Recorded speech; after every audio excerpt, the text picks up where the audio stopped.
Okay, I'm delighted again to welcome you this evening. This is obviously a really important event for us, joining Christians around the world in Creation Time, the season of creation, or Creationtide, from the 1st of September to 4th of October. One of the really important things Eco-Congregation Scotland does every year is produce new weekly resources that are for ecumenical use across all the churches in Scotland and all around the world. Our materials are shared. And our Eco-Chaplain, Reverend David Coleman, has brought together a lot of diverse volunteers in partnership with the Joint Public Issues team for the 5 Sundays of Creation Time this year.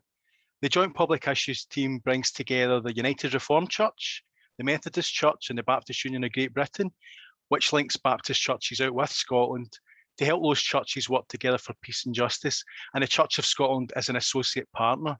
They've also got a range of resources online as well that we'll share after this evening. The important thing about tonight is that this year is the year of COP26, and that's changed the real dynamic for us in terms of it being a really exciting time for us to be church. So I will now hand over, without any further introduction, to somebody that really doesn't need any introduction to anybody who's here this evening, our Eco-Chaplain, David Coleman. Thank you, David.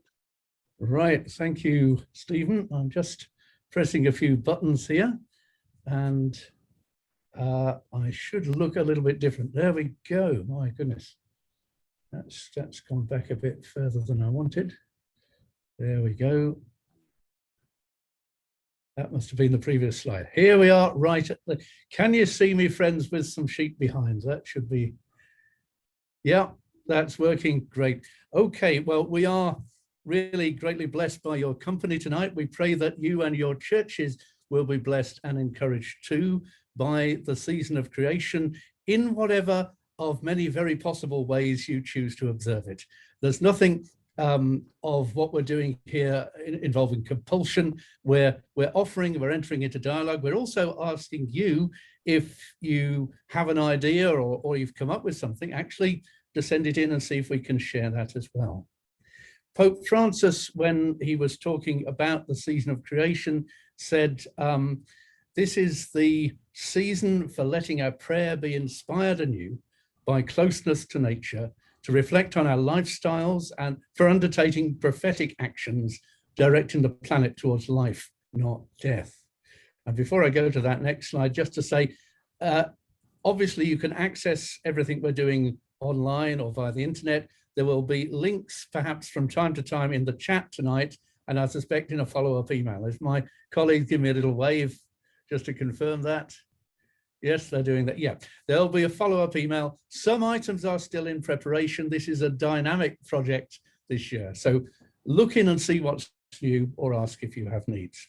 So anyway, to return to those ideas that Pope Francis had, a season of prayer, a season to be inspired, to be close to nature, to be prophetic, which might mean sometimes being a little bit loud, a little bit irritating, and concentrate on life rather than death.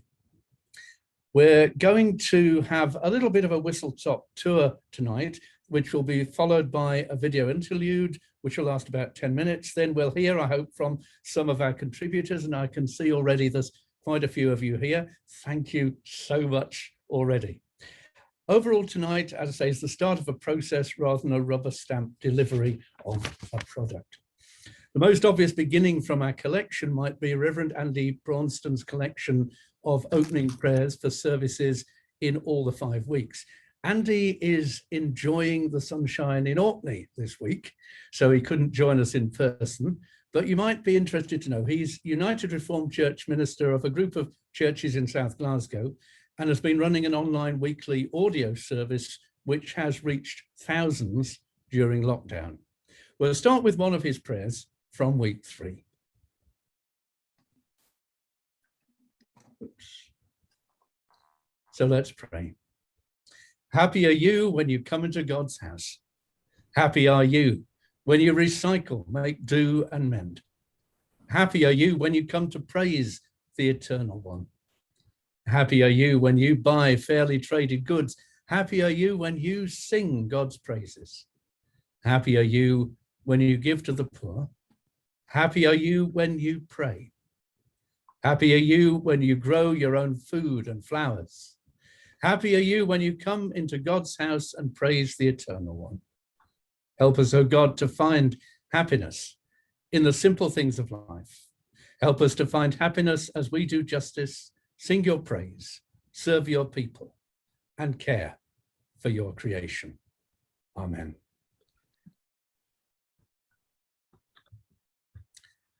People have said in the last couple of years that it is helpful if you do go with the marathon of all 5 weeks, as Stephen outlined, to be able to have something with a consistent tone, something which accompanies you through that. Andy's prayers for these 5 weeks will seem quite traditional and formal. And my next word after saying that is not going to be but, because traditional and formal does speak powerfully and even sometimes radically. But what we do add, and that's maybe why I chose that particular prayer from Andy, is the delightful permission to see the green in it all, whatever your role in the church. Holly hang on, there we go. Yes, Holly Adams, I don't know if you're here tonight, Holly, but I'll just say thank you for it, from the Methodist Connection, has also offered us weekly challenges based on the Gospels. And while we're talking about the Gospels for each week, the playwright and performer Joe Clifford, who's a member at the church I'm a member of in Edinburgh, Augustine, has actually recorded dramatic readings of the Gospels for the season. And the power of the Gospel as storytelling comes through in those short videos. I hope you'll get a feel for Joe's very special presentation a little bit later on. This is one of the items where you could just view all of them one after the other, because Mark's Gospel has got such a breathless pace and energy, which Joe's reading conveys with sparkling power. That's one of the bonuses, if you like, this year when we are working with the lectionary, that we've got Mark's Gospel and all the energy that's there. I myself have taken the immersively creation-related Psalms out and about and up into the hills. 7 of the Psalm readings are represented here, and I hope to fill in the remaining 3 as soon as I can get back up high somewhere. In the time of lockdown has broken down many barriers about how we might share resources and ideas. It's no longer a case of we just look for a pile of text somewhere. There's been poems and videos and all sorts of things coming in. We've discovered the value also of location for letting creation speak as part of our reading of God's word. So location is also a fairly major part of the, oops, pressing buttons. There we go.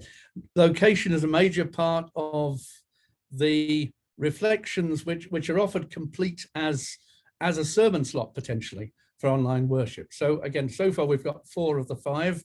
The 5th should arrive by September.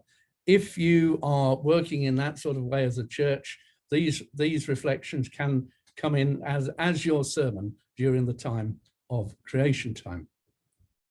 Or you could also bring something through from, again, very special ways of reading. Young people have different ways of approaching the Bible, and we're actually really delighted and privileged to have from the Dobson family, who were in one of our congregations, a really lively eco-congregation in Dunscore, a reading of Isaiah 55.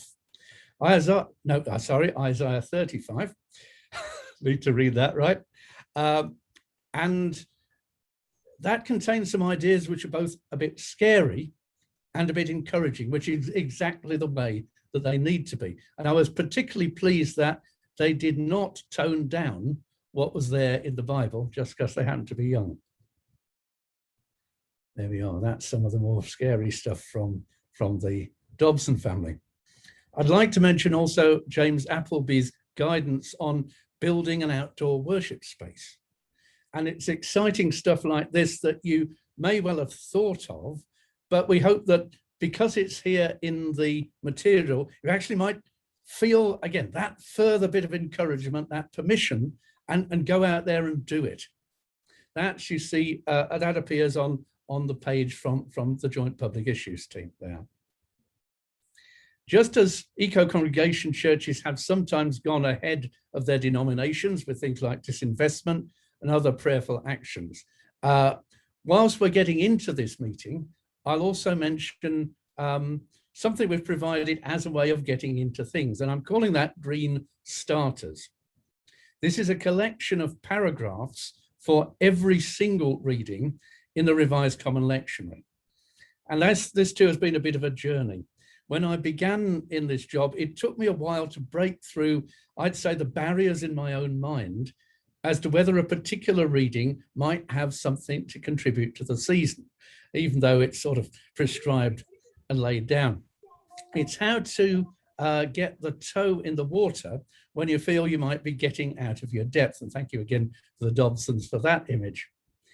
So I know when we come into this season, sometimes there's a very real fear to overcome in thinking a bit more widely and in a more wholesome way, sometimes even than the commentaries or the reference books we might have in the house or on the bookshelf. And this fear presses down particularly on those who take the responsibility of shaping worship. Again, those are the people we are certainly trying to reach with Creationtide or the season of creation. It's for everyone else to support them and give them courage and faith and cheerfulness, which makes this season worthwhile. There we go. So if, friends, you are coming into this time, if you're approaching the season as a project with your church, or even just as private devotion, and if you have reference books at home, see them as something to build on rather than the structure itself. Again, we're trying to build up your confidence so that you can read books and maybe disagree with them or agree with them. It doesn't seem to, so you're able to disagree where a source you've relied on doesn't seem to have got the idea that we now live in a time of crisis, that we live in a creation which is a living being.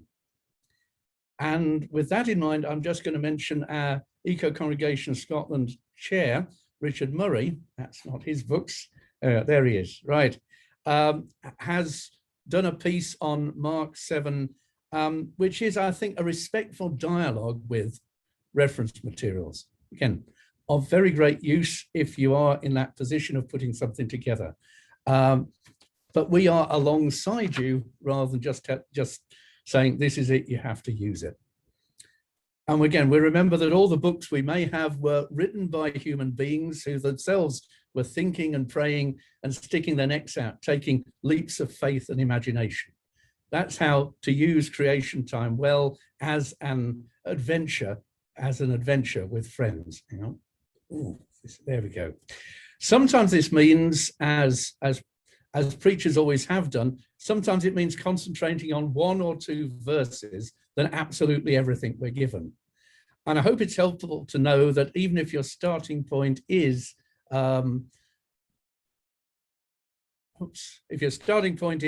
on earth has this got to do with the state of the planet, that need not be where you end up. Trust the Spirit, trust God's gift of your own imagination. And if you're still not there, get back in touch with us because we're in the same sort of boat. The most obvious case here, the case in all our readings, which might have given rise to the scream there, was maybe the very well-known alphabetical poem about the good wife who's an asset to her husband. And we'll have a look at that a little bit later tonight. But then you also get passages like James chapter 2. Now, it's strange how times change. And when I saw that, I thought, well,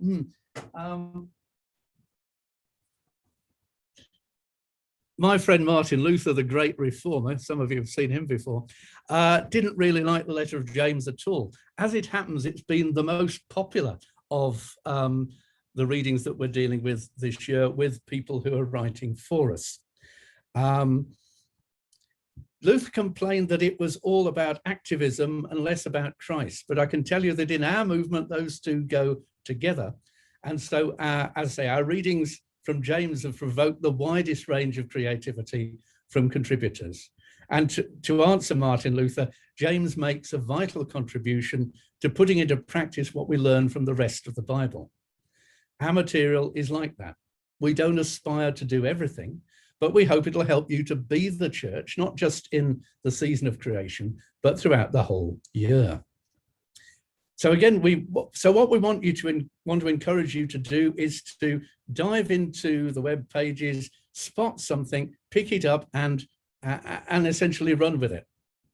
And that's more helpful and more exciting for your congregations than if we had done all the work for you.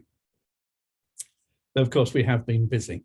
There's also poetry from people like Ursula Glienicke and Rosemary Power, and of course, Tim Baker, who's here tonight. Hello, Tim, from the Methodist Church. We have imaginative prayer from experienced Roman Catholic writers, Miriam McHardy and Marion Pallister. And at least one of them, I think, has come through the net. Yes, because I can't see everyone where I am at the moment, but we'll say hello later. I know we often come to websites with a very set agenda or a tight deadline. But if you do look in, try and have a look at something that you weren't actually looking for. So whoever you are, whatever your responsibilities, formal or otherwise, in the church. Some of you will be official church leaders. Sorry, there we go. So, some of you will be official church leaders. Some of you will be offering leadership through a local green group. Some of you will actually also be, and we delight in this, the pain in the bum that a church might need if they're not getting it. The church lives and moves and has its being in a beautiful yet damaged and threatened world, and that all that bad news is best dealt with when we bring it before God in the sacred space of faith. In the past, such people have been described as saints, though sometimes they have to wait a couple of centuries before they're recognized as such. Some of the saints, as I say, who contributed material are here as well tonight. And if you are such a saint, if you are one of our contributors, could you contact Judith MacLeod via the chat facility? And within the bounds of possibility and timing, we'd be delighted to ask you to say something a wee bit later on. It's very important to me when I'm twisting arms and sending irritating reminders to contributors that we also appreciate the gift of who they are and where they come from. So, these are personal contributions voluntarily offered, and the gift of themselves is implicit in that. Gathered in Christ's name, we are best equipped both to digest and to respond to what we're hearing in the age of Code Red. That's where we've entered this year since the General Assembly of the United Nations put it that way.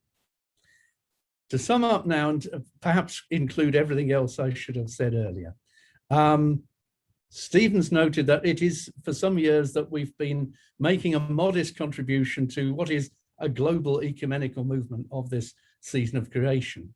If you stick season of creation into Google, there's no telling where it will take you. The Global Catholic Climate Network, now known as Laudato Si movement, is very impressive. There's a downloadable package from the Columban Brothers. There's other things too. We're particularly pleased that our supportive partners in the Episcopal Church, the Scottish Episcopal Church, have developed and authorised liturgies for use in the season, which, as I say, runs from the beginning of September to the Sunday closest to the Feast of St. Francis. This year too, in Scotland, we have the herd of elements in the room, that is the conference of the parties to the United Nations Framework Convention on Climate Change, which is why we call it COP, of course, that treaty which came into force in 1994. When it comes to the diverse and still growing bundle of media then that you'll find in Eco-Congregation and JPIT web pages, there are also two approaches. I'll just point out that if you go to the JPIT page, that tends to be a little bit more thematic. Whoops, let's go, I've gone a bit further, there we are. Pardon me, yeah. Tends to be a bit more thematic, whereas the Eco-Congregation approach is more sort of general sections and week by week. But go to either page and you'll find very much the same material. Okay, what I'd also say is that active care for creation is native to every Christian tradition with integrity. That's also why we need to say loudly and very clearly that those who are concerned with, those who in our churches who are very concerned with the gospel of Jesus Christ and the integrity of the church have absolutely nothing to fear and everything to welcome in terms of the growth of faith and fellowship, and indeed of sustaining happiness in our faith that goes with being part of a movement like this. We could also say that the net zero campaigns of various Scottish churches are now being recognised as a response of faith rather than a sort of costly and unnecessary thing that a peculiar alliance of hippies and governments would like them to do. This is a practicality which will make these programs much easier if congregations make that connection.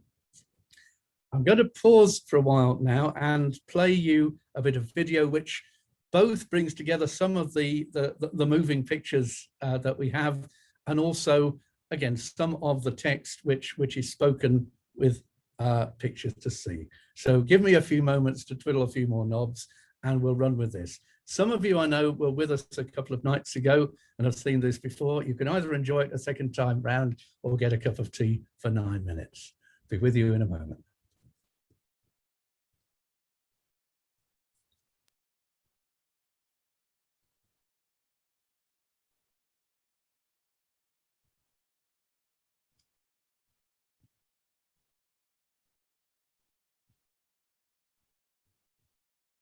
There it is, right, okay.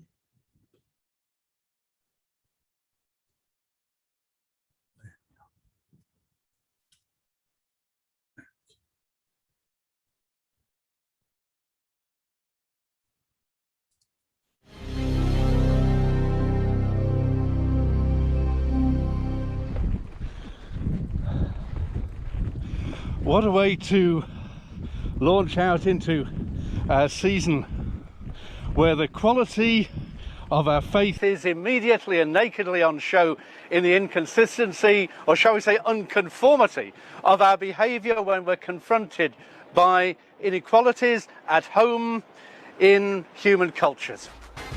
Do I love you when I burn my carbon, every time I turn my car on and pour more petrol into the tank? Blanking out the plankton I'm killing, ozone layer I'm filling with toxic fumes, the plumes of smoke. Doom looms, and yet the lupins in the garden still bloom. If your hand causes you to stumble, cut it off. It's better for you to enter life maimed than to have two hands and go to Gehenna, to the unquenchable fire. Climate crisis is like a cigarette. We know it would destroy us, but we do it anyway. It's convenient, it's consumed, it harms others around us, but we do it anyway. Say to those who are fearful of heart, be strong. do not fear. Here is your God. The eyes of the blind shall be opened. The ears of the deaf unstopped. For waters shall break forth in the wilderness, and streams in the desert. The burning sand shall become a pool, and the thirsty ground springs of water. Near me, where the chairs are cosy and the air conditioning is on. When the world heats up, it's cool to be cool, don't you know? Not like some sweaty labourer from the factory. Of course, I'm here to serve humanity over any of the lower creatures. After all, they're only here to serve us. Rather like the lower orders, really. Blessed are you, Lord our God, sovereign of creation. For you have made the earth and the seas, the mountains and the stars. You set the planets in their place, yet made us in your very own image, causing us to strive for justice and do what is right. Blessed are you forever. And saw that it was good. And that was only the start of what you have created trees to do. You designed an amazing chemical process, photosynthesis, to draw carbon dioxide from the atmosphere, to extract carbon to make trees grow, to create nutrients to replenish the soil, and return oxygen back into the atmosphere to enable all of your creatures to breathe. Through millennia, trees have held the soils, the hillsides, and rivers in their places, made habitats for diverse bugs and insects and birds of the air.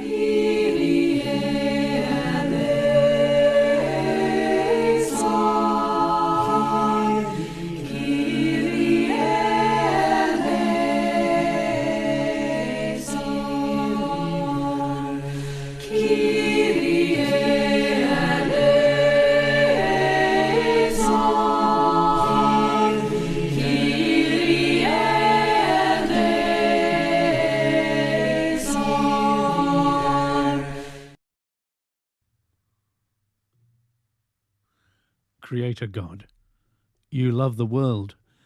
You have fashioned a place of beauty, wonder, and abundance. And in love you have freely shared this world with us as a priceless gift for all to enjoy and treasure, as a place where we can thrive and flourish in loving relationship with you and with all of creation.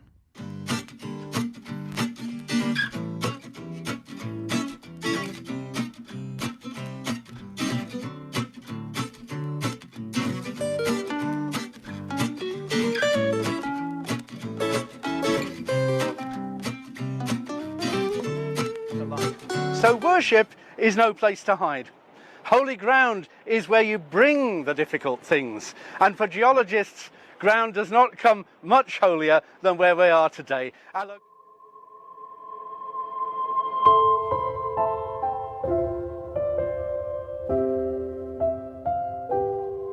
The non-human players of creation communicate, act, enjoy the life which is their own. Only by acknowledging their personhood will we even begin to find our own place and purpose in the community and communion of creation. The skies declare God's glory, and the firmament shows God's handiwork. One day speaks their tale to another, and one night imparts knowledge to night. And though by us their speech is ignored, and though by us their voices go unheard, their broadcast, notwithstanding, fills the earth. Do you have a favorite Bible passage that celebrates the wonder of God's creation? How connected do you feel to the rest of creation? Are there ways in which you could be more intentional about caring for creation? Proverbs 31, 10-31. Is a passage that on first reading made me despair of finding the green thread, and yet, as a minimum, this passage looks to living a good life with available resources. So the capable wife would be part of a circular economy campaign, or running zero waste classes, instructing the young from the throwaway generation in making do and mending.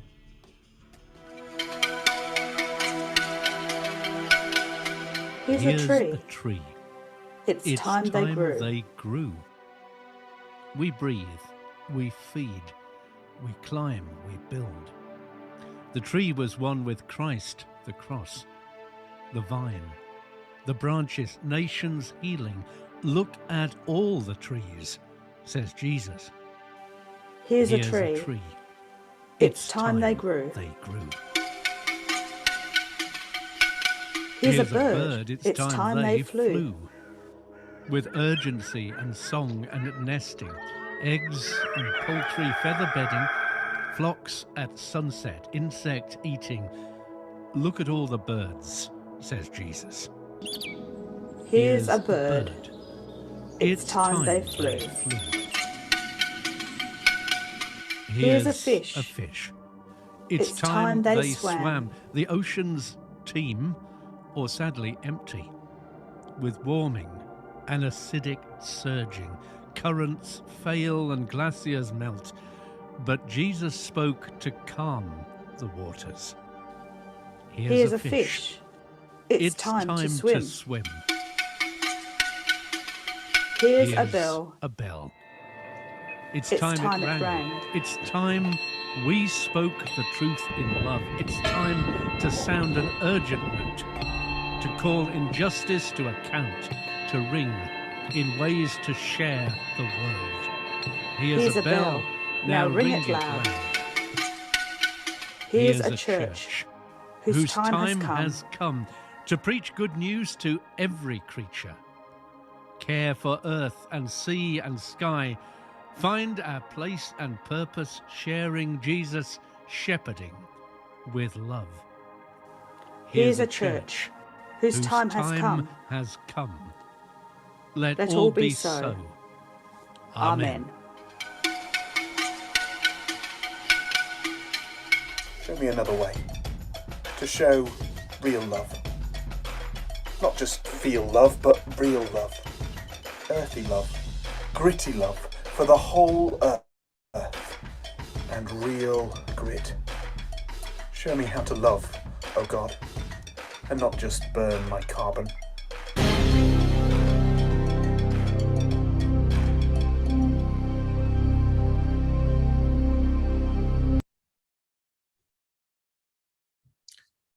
Okay, we're back. I think I might jump ahead of Judith, if I may. I'd say if you're a contributor, contact Judith, and we'll see if we can get to you. I'd probably like to go straight to Tim if you're still there. Tim.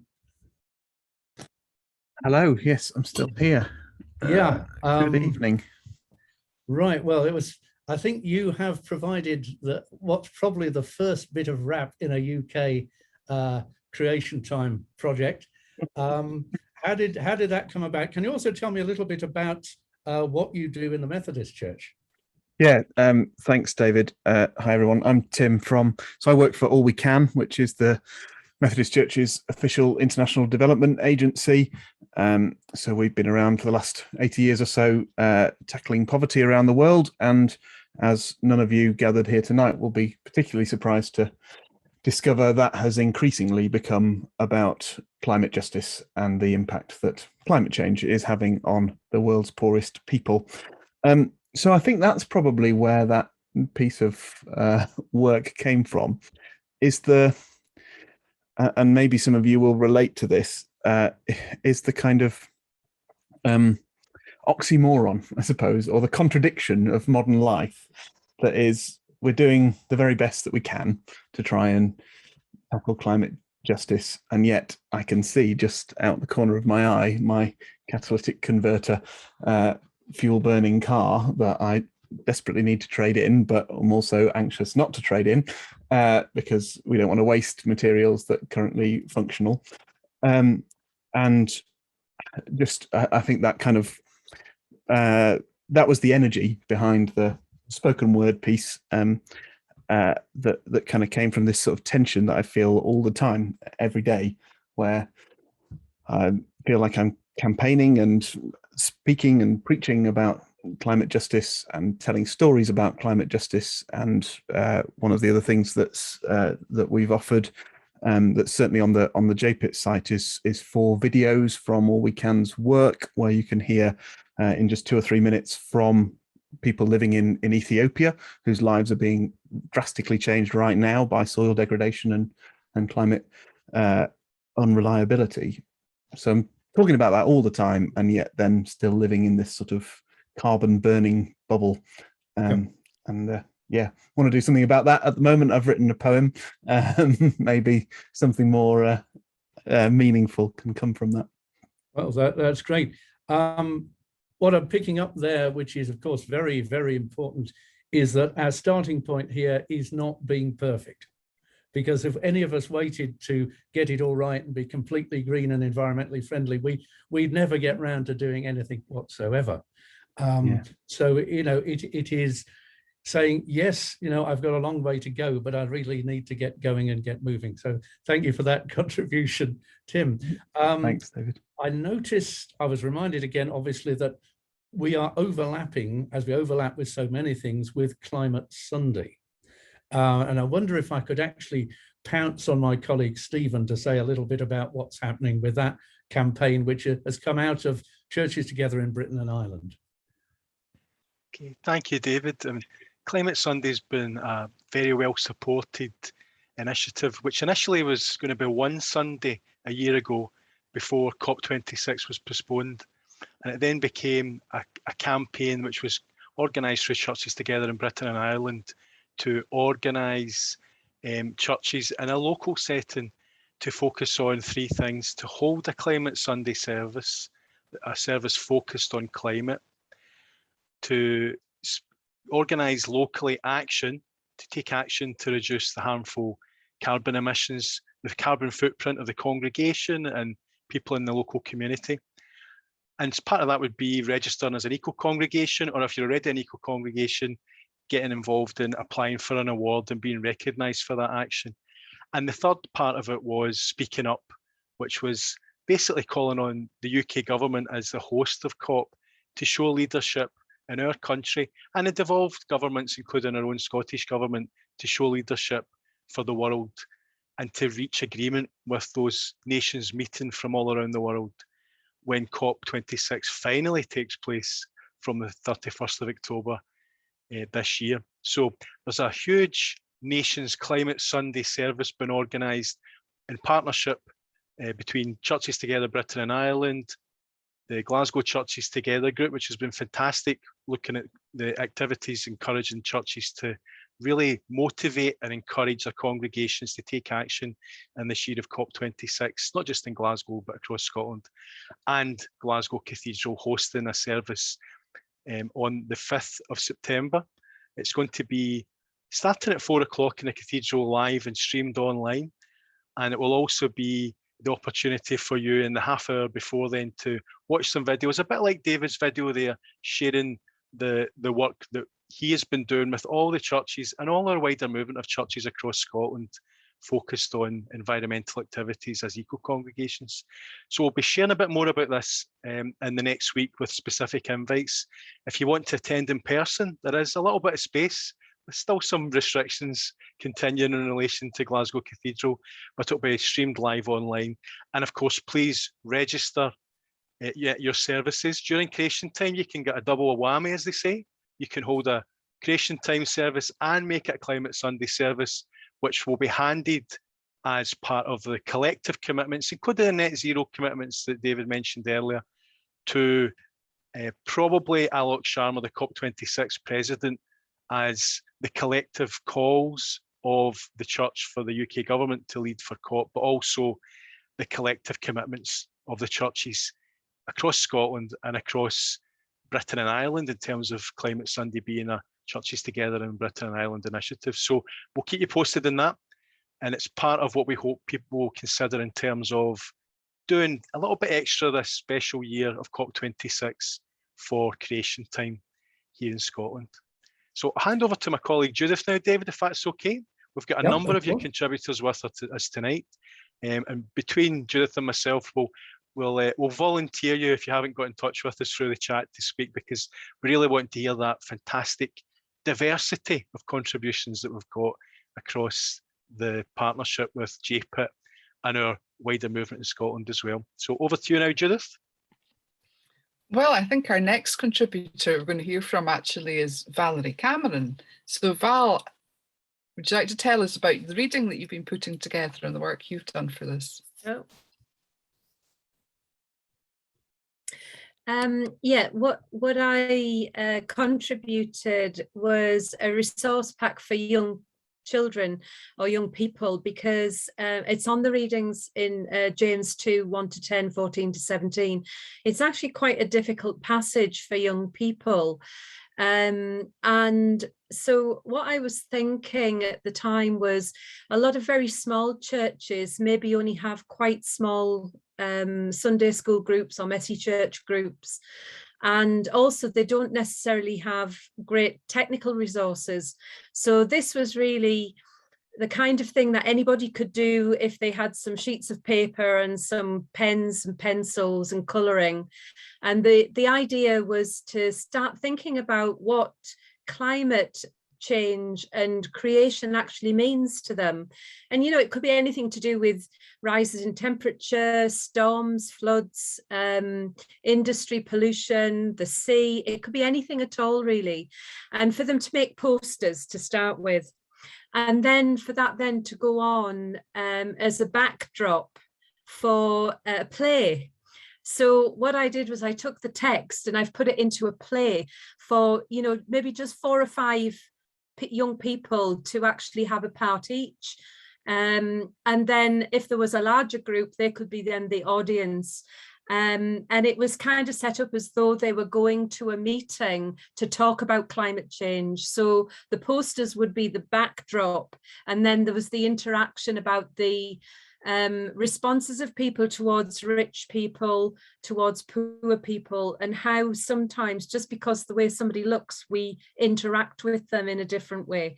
So there was a little bit about that. And then the end of it is the narrator then brings home the real climate change messages and the scriptural meanings of what our Lord Jesus would really want us to think about as we think through this passage. So it was kind of a sort of a simple and easy thing, nothing whizzy or smart like some of the other presentations, but I was thinking really of a lot of our small churches that really don't have many resources, and you only need a handful of people to actually put this together.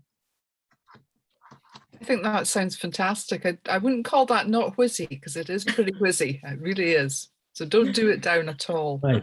And I just also drop in, because again, the variety of people who are involved in this project is interesting, because Val and Pat also are involved in training with the Scottish Episcopal Institute. We've also got something from Gillian Richmond, who actually did a placement with us from the training as a Church of Scotland minister from the Highland Theological College. That's how you say it, isn't it, Judith? Yes. But so we have, again, such a variety of people involved in the church in different ways. You have someone else for us, I think, Judith, ready to go. Well, I think we're going to come to Miriam McHardy next. So Miriam has been writing, she's a mum and a writer, and she's been writing about James 2. So Miriam, I don't know if you would like to tell us a wee bit about what you did. Thanks, Judith. Yeah, I think James 2 is a passage that I've always found really interesting. I came into kind of concern about the climates from my peace and justice background. And I find James is incredibly good at challenging us to see justice as a core part of our faith. And it's not something that we can sit back and just pray or just attend church, but that we have to actually engage in the world and respond to what's going on in the world. But I also know that people can find James quite difficult and quite challenging. And for me, I find imaginative prayer quite a helpful way to take me into difficult passages.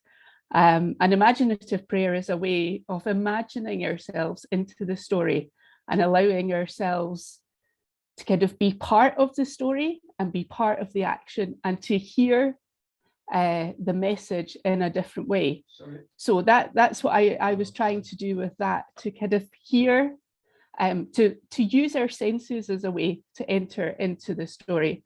And from that, to hear what that passage might be saying to us about our response to climate action today.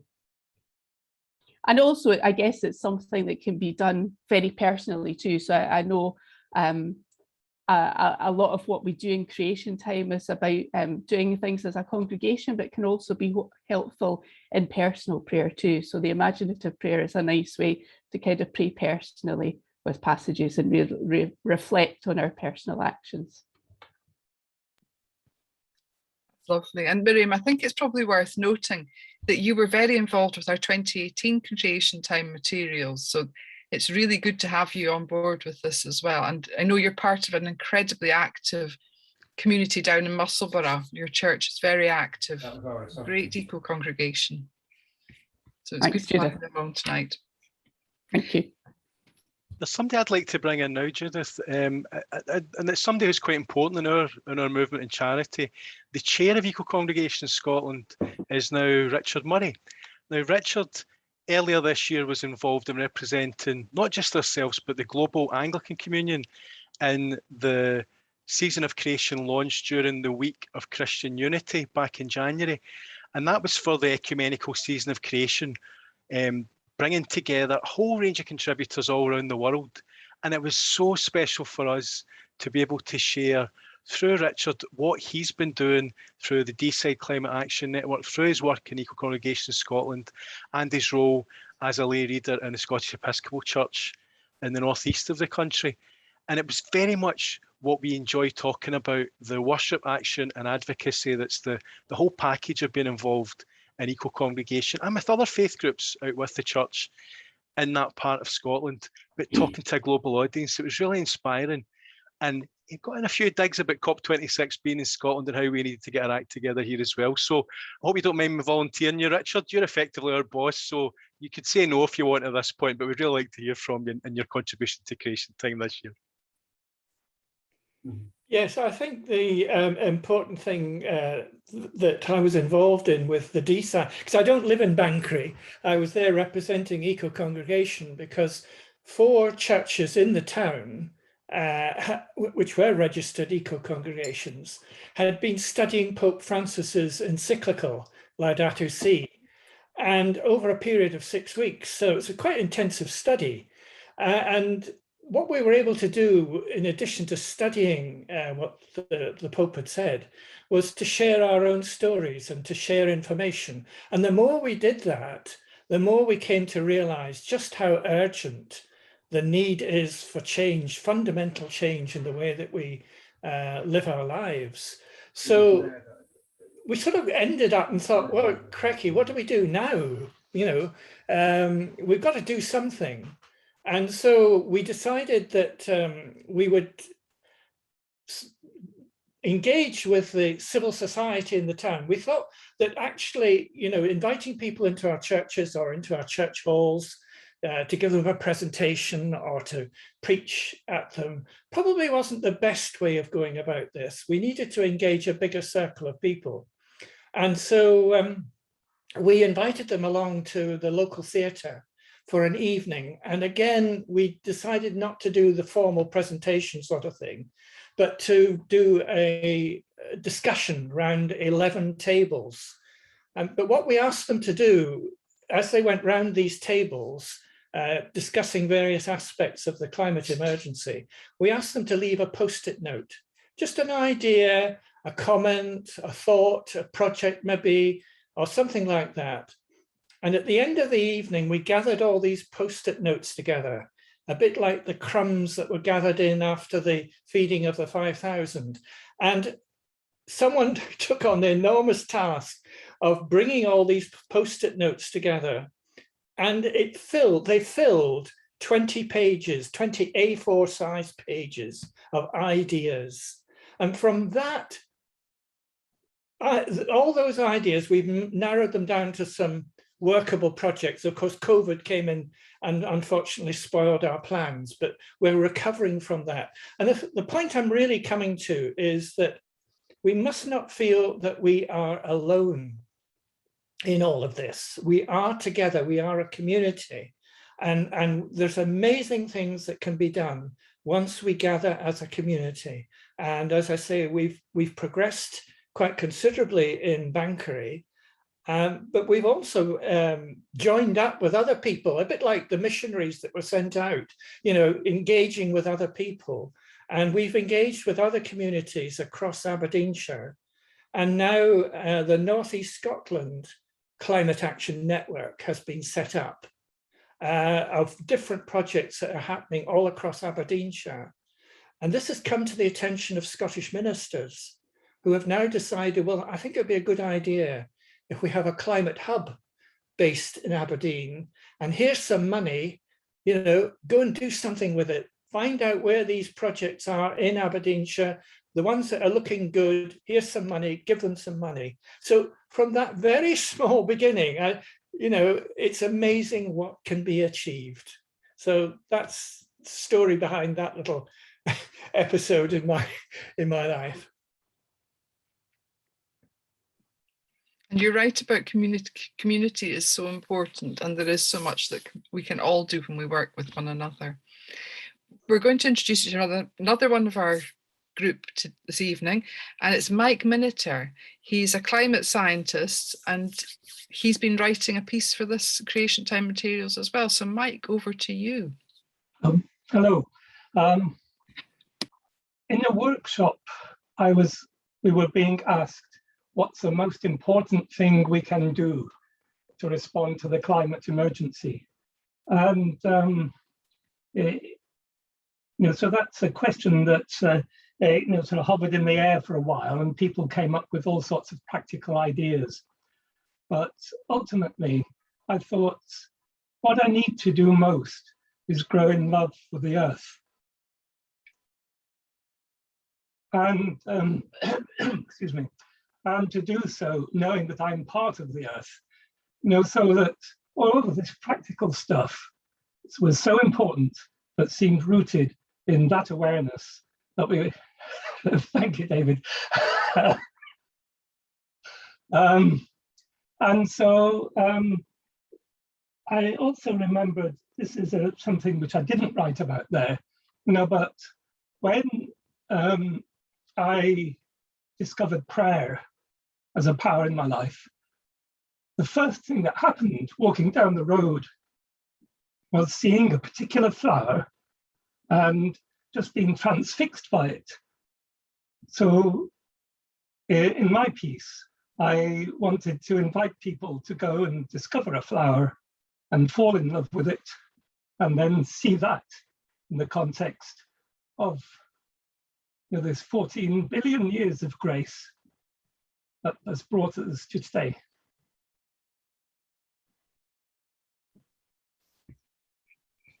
Thank you very much, Mike. That was interesting to see David sharing the picture there as well. It almost took you out of your stride, but not quite. So thank you very much for joining us. And I know that the Scottish Laity Network of Catholics had an earlier meeting tonight to look at Season of Creation. So it's great to make sure, A, that there wasn't a clash, and B, that we're able to share across the wider churches across Scotland with the materials that we have. I'm going to introduce you now to Andy Dye. Andy is involved with the Joint Public Issues team, and he's involved with the global relations team of the Methodist Connection. Nature sensing is something that's a focus there. So Andy, we're delighted that you could join us. We think the partnership with JPIT is going to be very fruitful this year, and we're really pleased to hear from you this evening. Thank you. Thanks, Stephen. Good evening, everyone. It's really lovely to be here. Yeah, I'm part of a global relationships team. We work with All We Can, so I work with Tim sometimes, and with JPIT, and yeah, really happy to contribute. One of the projects that we're involved in was with Climate Justice for All, who are a group of young people around the world, bringing stories from around the world and sharing about that. So, but my contribution is based more on a time when I was a youth worker and in Cornwall, and doing some forest church work there. And one of the activities we had there is very simple. It's really about connecting with God through nature. It's simply about taking time to use our senses to connect, to really spend some time touching things, to sense them, to smell them, good or bad, however that is, and to not let our connection with God it can be often ruled with words or written things. Not that they're bad, they're always good, but just to allow God to speak through those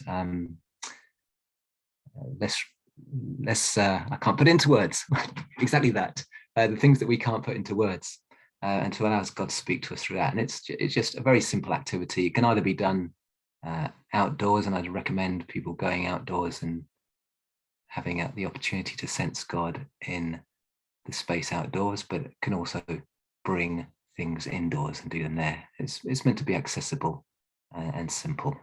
So yeah, thanks for letting me share. Thank you. I'm so excited about all these resources. I'm really looking forward to September actually at this rate.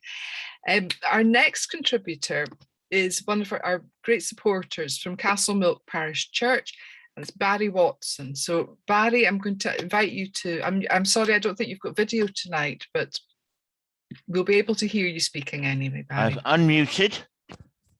Right, can you hear me okay? Yeah, I wrote, we had a Bible study preparing for the season of creation, and we challenged to write our own prayers. Now, I'm involved with a group called Friends of Castlemilk Park, and we've done a lot of work over the past 4 years on helping to improve the park and things like litter picking and improving a beautiful pond area. We've also been able to provide a bench to enable people to sit and contemplate. But I wrote the tree prayer because I've never really heard in many, many years people praying about trees. And in particular, the idea of photosynthesis, which recycles carbon dioxide back into oxygen and does a huge amount of other things as well. So it's about connecting science to faith and vice versa. And I'm thankful to David for putting a video to the words, and it's, I think, available on YouTube. And so, and also, in the end, Jesus got nailed to a tree, but that wasn't the end of the story.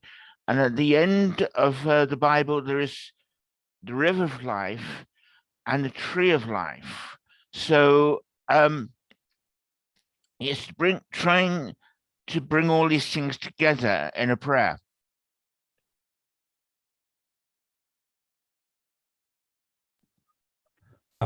And it's a lovely prayer, Barry. So it's got super line. I'm going to go back to David now. Okay, yes. We mentioned the gospel readings. As Joe Clifford is actually an internationally known playwright and performer. And when I started going to my local church in Edinburgh, Augustine United, on occasion, it was Joe's turn to read the lesson. So given that we wanted to, as we came into creation time, take what's given to us in terms of readings and things, I asked Joe to come over to the garden here. We had good weather. The people with their lawnmowers managed to hold off for 10 minutes or so. And so we whizzed through the gospel readings that we're using in this season. So I'm going to play just one of those just now, all being well, if the technology lets me. Here we go. There we go. Tick boxes. And away we go.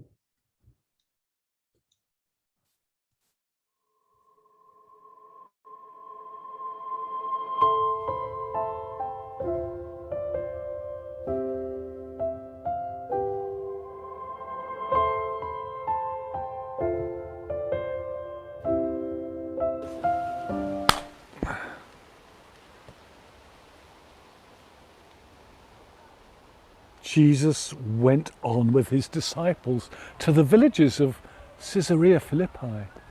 And on the way, he asked his disciples, "Who do people say that I am?"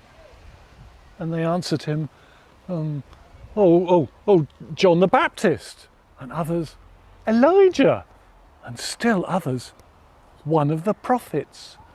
And he asked them, "But who do you say that I am?" Peter answered him, "You are the Messiah." And he sternly ordered them not to tell anyone about him. And then he began to teach them that the humanity's heir, the Son of Man, must undergo great suffering, and be rejected by the elders, the chief priests and the scribes, and be killed, and after 3 days rise again. He said all this quite openly. And Peter took him aside and began to rebuke him, but turning and looking at his disciples, he rebuked Peter and said, "Get you behind me, Satan! For you are setting your mind not on God's things, but on humans' things." He called the crowd with his disciples and said to them, "If any want to become my followers, let them renounce self, take up their cross and follow me. For those who want to save their life will lose it.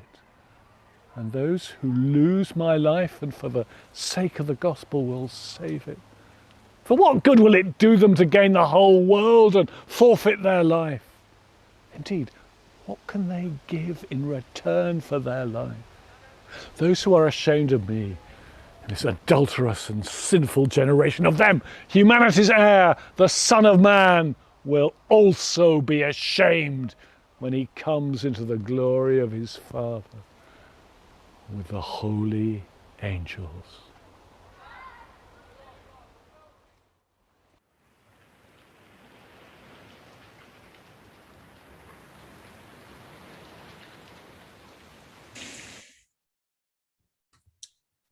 Yeah, I mean, just having that happening in your garden, that was quite exciting. And for Joe's own comment was, hey, you know, the Bible is not what people told us it was. So, you know, I thought that was particularly important for us as, again, we are taking the Bible we have, the traditions, the ways of approaching things, and we are repurposing, recycling for the time we live in. And it helps, again, sometimes just to let those stories hit you and then see what comes out of that experience. Thank you, David. And I'm really pleased to add tonight that in relation to our materials, we will be sitting alongside the Church of Scotland's distinctive Creationtide materials on their weekly worship pages on the website. So that's been an important connection we've had for basically the past decade and a bit in relation to Creation Time. So it's great to give the churches who are involved through the weekly worship in the Church of Scotland the opportunity to use both those resources. They produced their own resources this year, and they're sharing the resources that we have as well. There's somebody else who we really need to introduce in terms of a new resource that's come forward, and I'm going to spring this on my colleague, our programme coordinator, Judith MacLeod. You might have noticed I've changed the backdrop to my picture, which is of a couple of green hearts. If you saw our last minute reminder, which always gets a lot of people to register for our events, which we sent out earlier this afternoon, we've properly launched something which those of you who were at the Let's Talk About the Climate Emergency event at the end of July have already seen a little sneak preview on, and that's a bit of craftivism. So Judith, do you want to say a bit more about our green hearts, please? Yeah, I think this came out of a bit of me muttering and complaining about just trying to find things for churches ways for churches to get out there and be doing things in the run up to COP. So I think this is where this came from, really. And it's also just turned into a very good way to use up some scraps of material, to be honest. Easy thing to make a green heart, very easy, very straightforward thing. And just using up recycled bits of material, I guess these are the kind of things that people could go away and knit.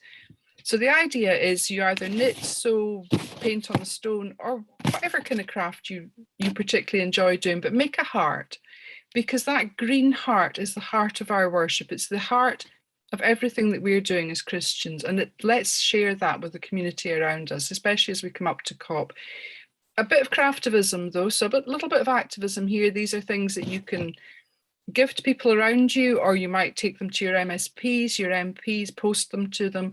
Let them know that this is something that our churches are really concerned about, that we care properly for our environment. So this is a way of just getting that message over in a quite nice and polite and gentle fashion. And you might just decide that you want to decorate the outside of your church with them. And if that's where you want to go with it, fantastic.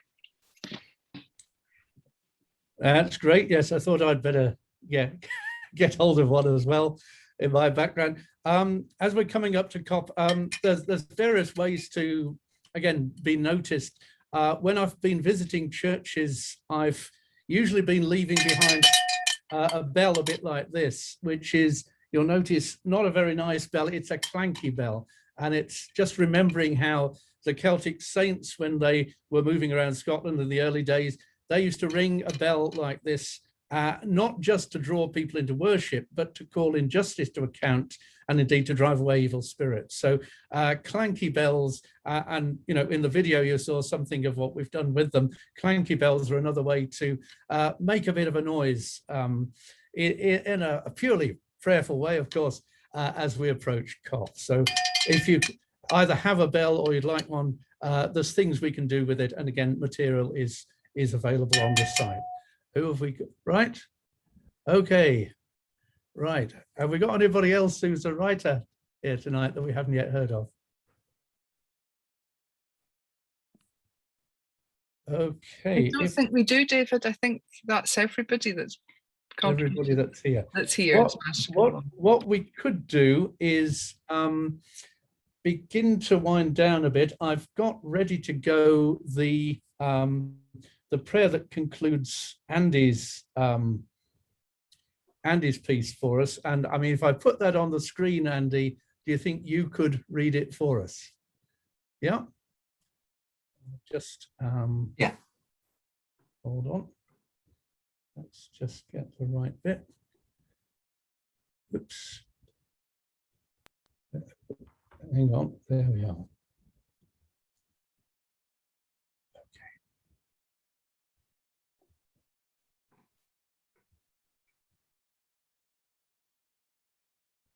Hang on, have I accidentally taken my sound through? I think I might have done.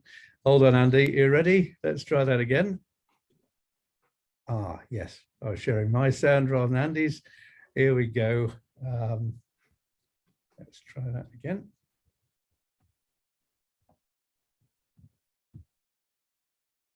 Okay. So let's pray. Almighty Creator God, you are forever connected with your creation through Jesus. Thank you that through our senses, we can reach out and connect with you through your creation. We wonder at the color, the sounds, smell, and feel of everything you have made. And remember that you have made us too. We are part of your wonderful creation, connected to Jesus and shaped by your love. Amen.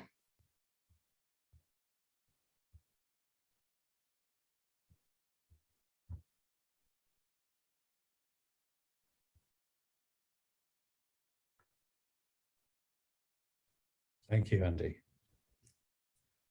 Well, I think that's probably given you a bit of a feel of how dynamic a project this is this year, how we're relying on the goodwill and the generosity of people who've contributed, and also to,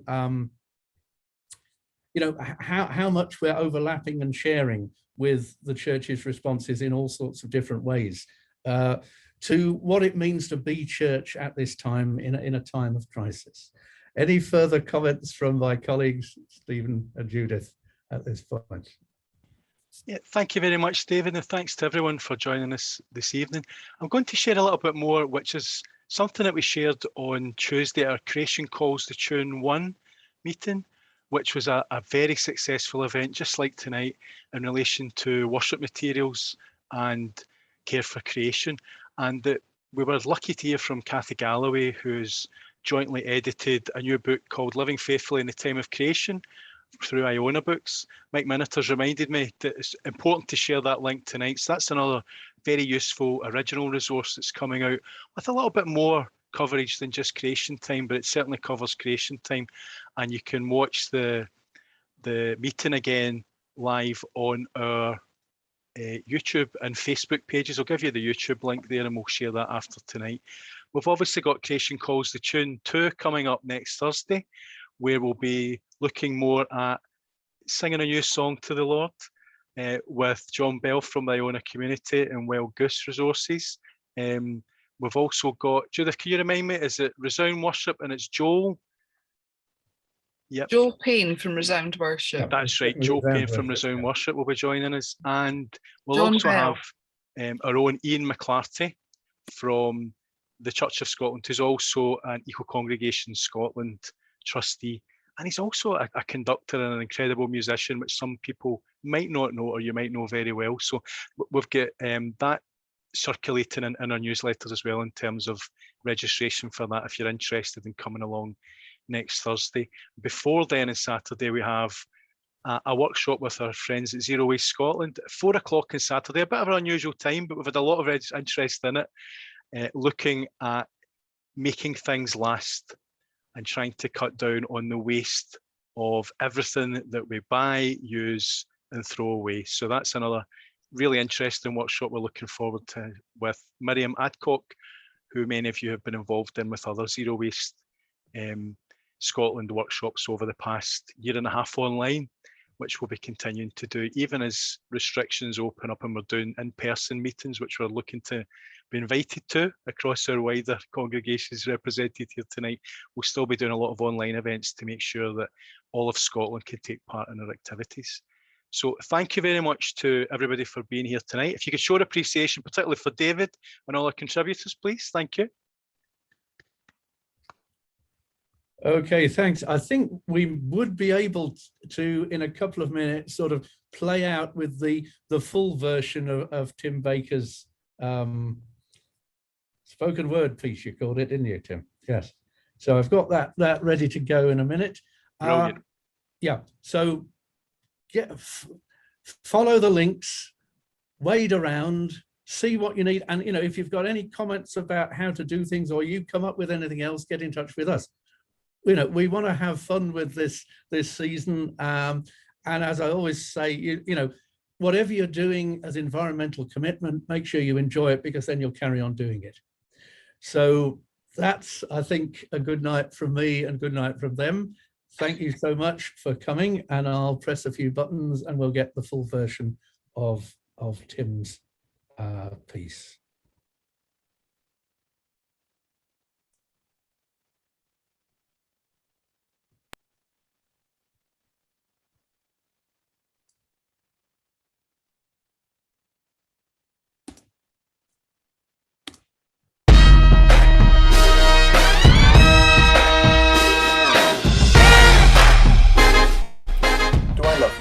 When I burn my carbon? Do I proclaim the earth is the Lord's and everything in it, and then just bin it? Not recycling or upcycling or even gone out cycling, but landfill it, kill it, oil spill it. Do I love you when I burn my carbon every time I turn my car on and pour more petrol into the tank? Blanking out the plankton I'm killing, ozone layer I'm filling with toxic fumes, the plumes of smoke. Doom looms, and yet the lupins in the garden still bloom. So I don't seem to worry. What's the hurry? All things come into being through him, I say, then every single day betray the truth in that verse. My ignorance for the planet is perverse, a reverse of what I believe about God's love for the whole of creation. My recreation is an undoing of God's own creation, a misdirection of the conception of God in Christ Jesus, God with us. Do I love you when I burn my carbon? And my actions add to the inequality, affecting the quality of life, adding to the strife of the husband and wife I met in Zimbabwe? How can I say the things I say about the way we must live and still burn my carbon? Father, forgive. Show me how to change. In the face of climate change, the pace of change accelerating, the exasperating realization that creation might not be here to stay. Show me another way. To show real love. Not just feel love, but real love. Earthy love. Gritty love for the whole earth. And real grit. Show me how to love, oh God. And not just burn my carbon.